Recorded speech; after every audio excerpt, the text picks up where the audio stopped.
And of course, while it is doing that, parliamentarians are representing our aspirations, our interests, etc. That's the representative part of the role. Why is all this important and why should we be bothered about it? In a democracy, a very important thing that parliament does, which is beyond all this, is that it gives legitimacy to the actions of the central government. So if it's a dictatorship, the person acts, but you don't accept that the person is acting in your interests or the person has the authority to act, right? The authority is gained by force of arms, but not by our consent. But when it is through a democratic process, for example, today, Mr. Modi is the Prime Minister of India. You may have voted for Mr. Modi or rather for a BJP MP or against the BJP MP.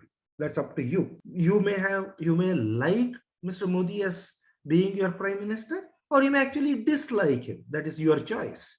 But I don't think any of us doubts that he is a legitimate Prime Minister of India because his party got the maximum number of seats in a legitimate election and they voted for him.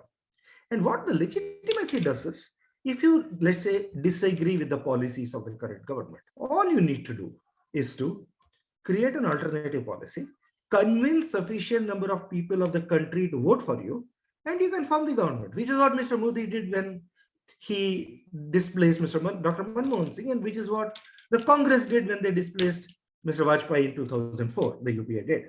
So there is a peaceful transfer of power. If you see authoritarian states, it is always a violent transfer of power. So the legitimacy confers peace and security and safety to all of us. And people don't really think too much about it. To me, this is one of the most important functions that parliament. So parliament does a bunch of these things.